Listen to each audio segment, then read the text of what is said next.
Good luck. The test is in 4 parts, Part 1, Part 2, Part 3 and Part 4. All the recording will be played once only. At the end of the test you will be given 10 minutes to transfer your answer to an answer sheet. Now look at Part 1. Part 1.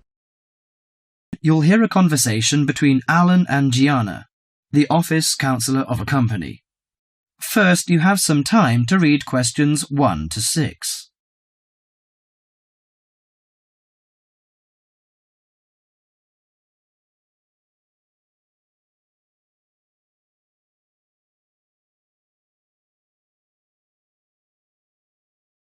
Now listen to the conversation and answer questions 1 to 6. What's up, Gianna?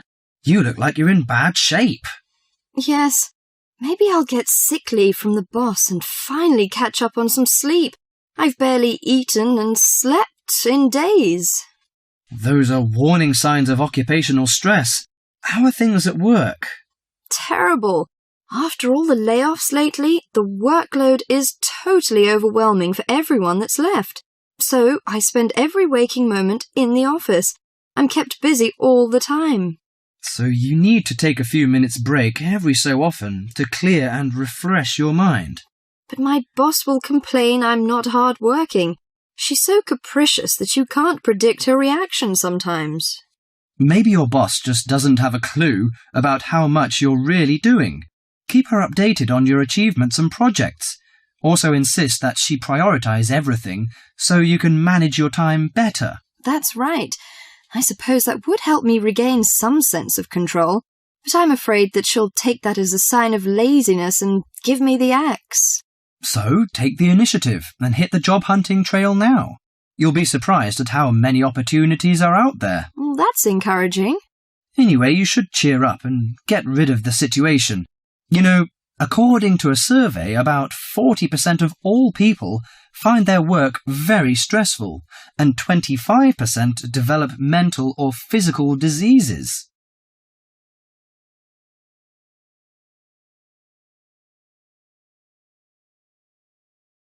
Before you hear the rest of the conversation, you have some time to look at questions 7 to 10.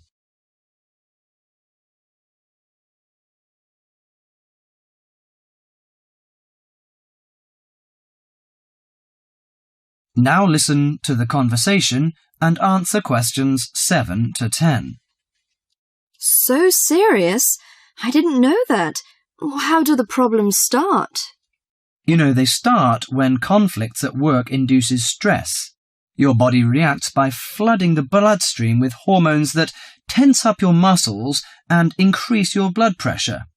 This is meant to save you in a fight or flight situation, but leads to a host of illnesses, ranging from insomnia and headaches to heart attacks, when it occurs regularly over an extended period of time.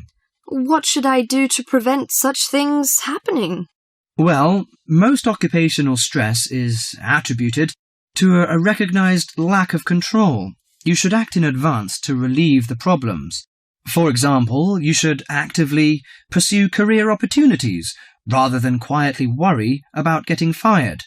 Of course, you can't control everything, so you need to help your mind and body cope. Keep a journal to release your frustrations, take short walks to calm down, or if necessary, simply take a mental health day. That is the end of Part 1. You now have half a minute to check your answers.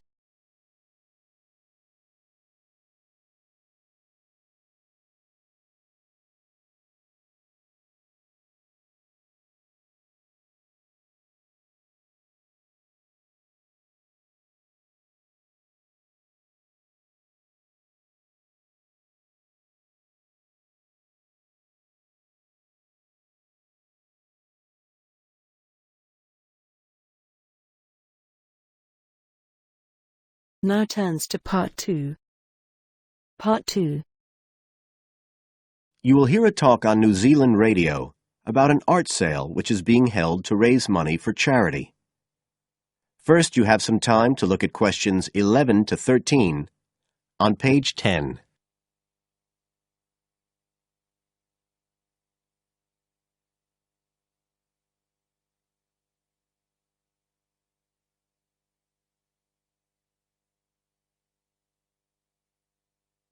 Now listen carefully and answer questions 11 to 13. One of the most anticipated art events in Christchurch is the charity art sale, organised this year by Neil Curtis. Neil, tell us all about it. Well, Diane, this looks like being the biggest art sale yet. And the best thing about it is that the money raised will all go to charity. So what you probably want to know first is where it is. Well, the pictures will be on view all this week, most of them at the Star Gallery in the shopping mall. But we have so many pictures this year that we're also showing some in the cafe next door. So do drop in and see them any day between 9 and 5. Now, if you're interested in buying rather than just looking, and we hope a lot of you will be, the actual sale will take place on Thursday evening, with sales starting at 7:30. Refreshments will be available before the sale, starting at 6:30. We've got about 50 works by local artists showing a huge range of styles and media, and in a minute I'll tell you about some of them. You're probably also interested in what's going to happen to your money once you've handed it over. Well, all proceeds will go to support children who are disabled, both here in New Zealand and also in other countries. So you can find an original painting, support local talent, and help these children all at the same time. Before you hear the rest of the talk, you have some time to look at questions 14 to 20.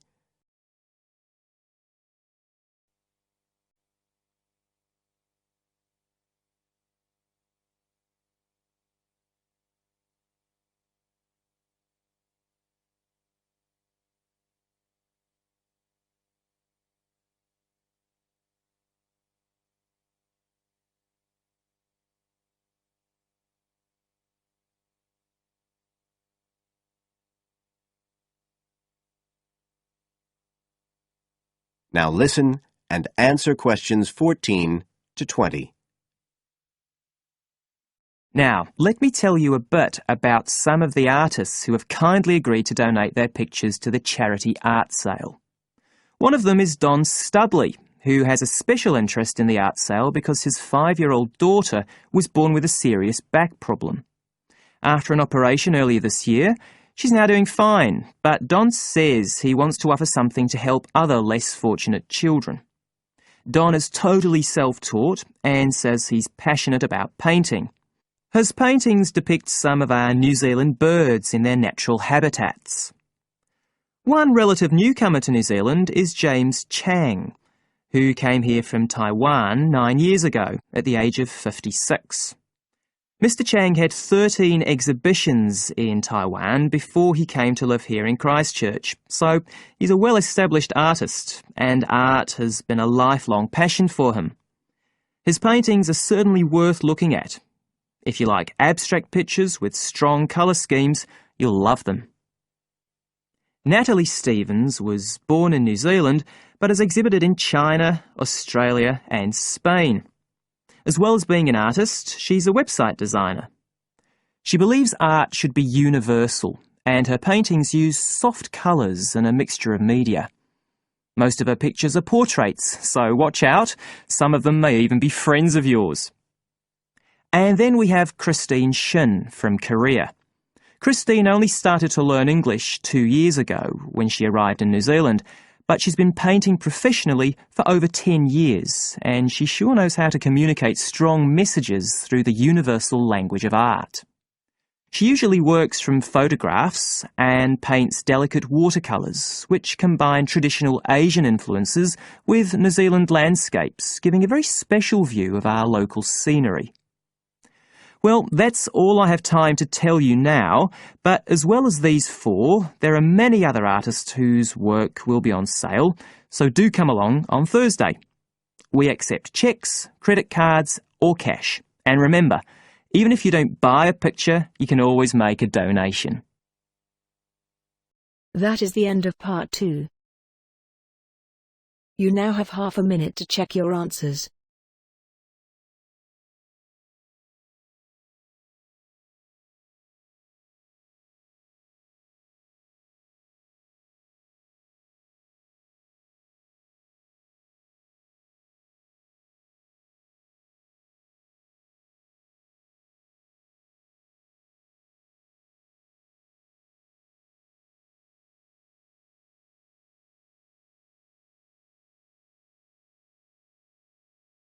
Now turns to Part 3. Part 3. You will hear some students talking about an assignment. First, you have some time to look at questions 21 to 25.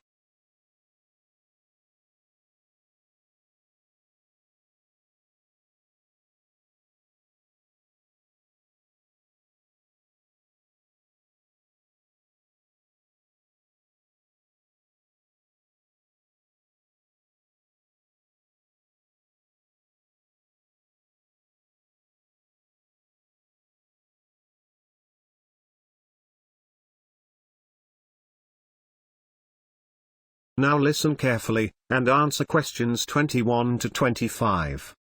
Hello, Tom. Hello, Anne. What have you been doing? Oh, just sitting around, catching up with some reading. I've had a great time. You know we're doing this assignment on... what is it? Museums, their costs and benefits. That's right. Well, I've been to the Sandgate Museum. It was really good.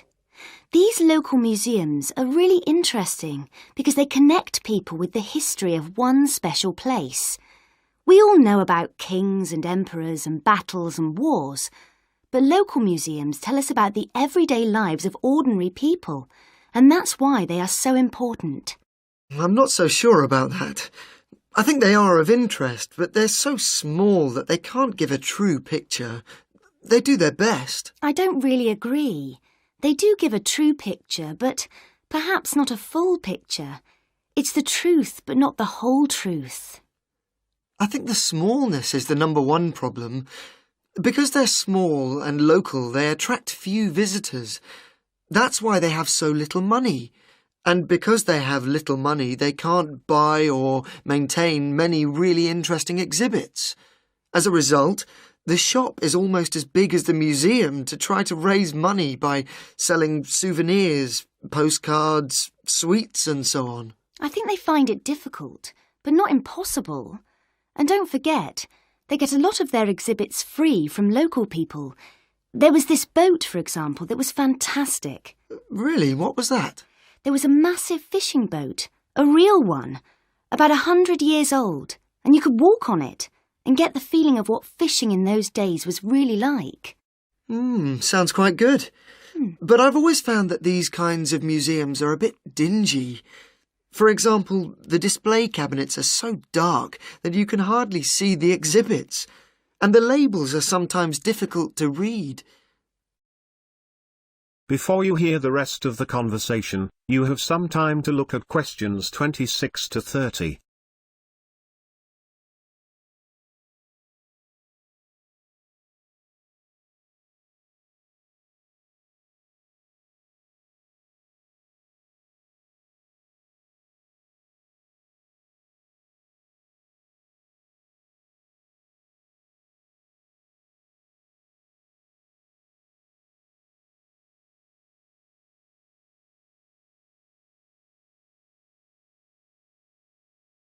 Now answer questions 26 to 30.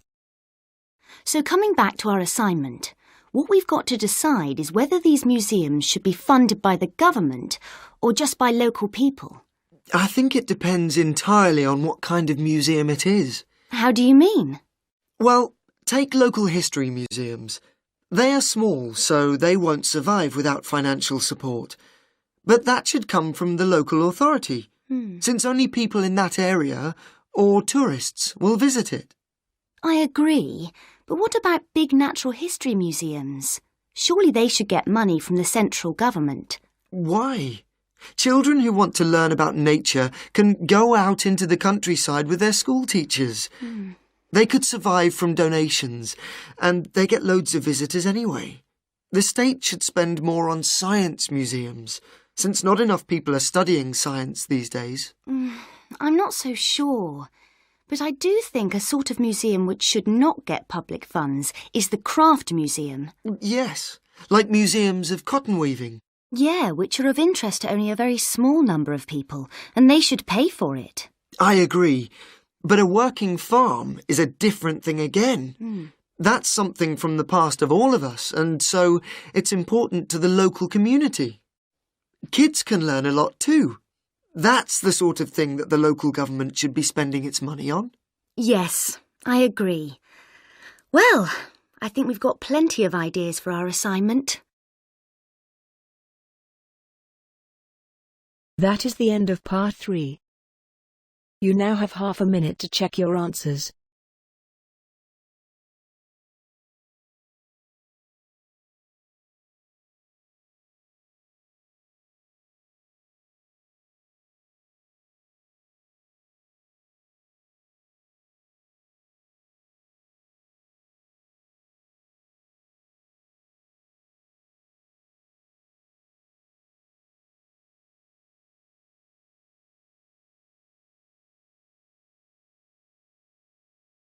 Now turns to part 4.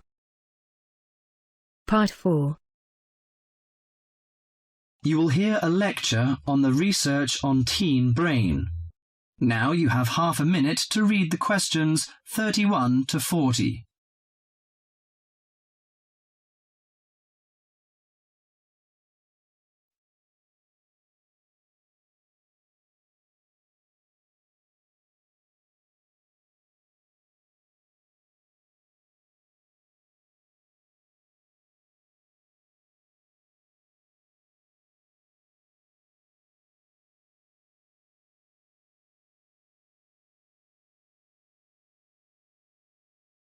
Now listen to the lecture and answer questions 31 to 40. Today our guest is Joseph Parks, Medical Director for the Botany Department of Mental Health. He's going to give a lecture about the research on teenage brain. Good morning, everyone. Today I'm going to introduce the new research about adolescent mind, the teenage brain. How much do you know about that? Do you believe in brain scanning? Do you think we can judge whether a teen is normal or mentally ill? Or it's just another immature test? The new research shows a teen brain is in the middle of disordered changes. Those changes, scientists now believe, are so significant that they may reveal the mysteries of mental illness, explaining why some teens commit suicide, why others harm their classmates, and why some emerge later in life with mental disorders.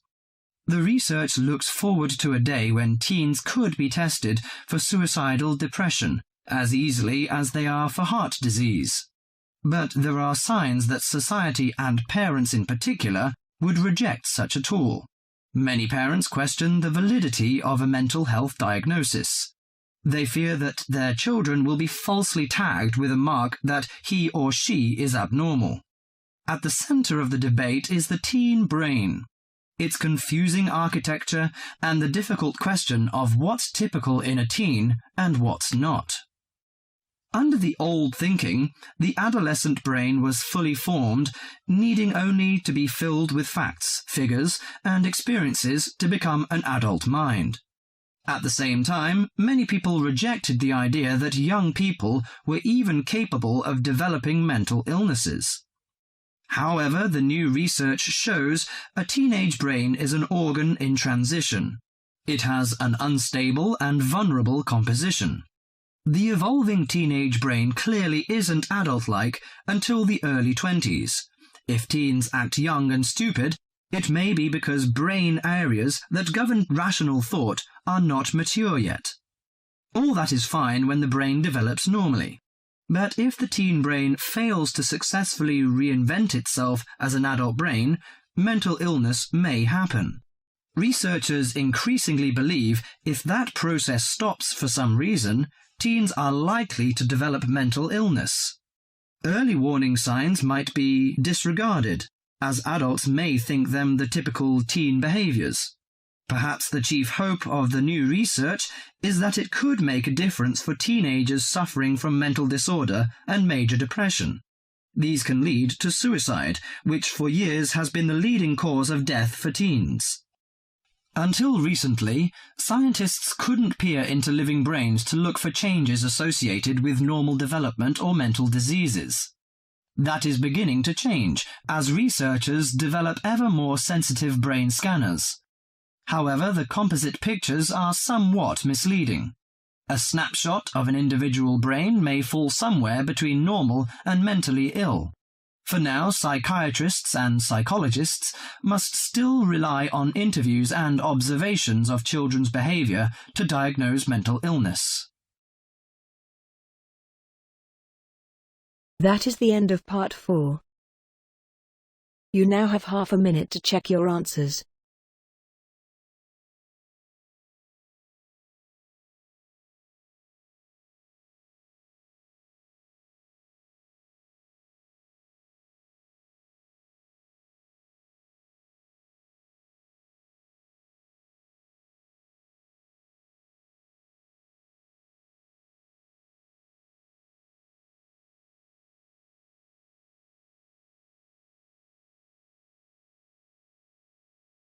That is the end of the listening test. In the IELTS test you will now have 10 minutes to transfer your answer to an answer sheet.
Hope this helped you. Please like, share and subscribe. Don't forget to hit the bell icon.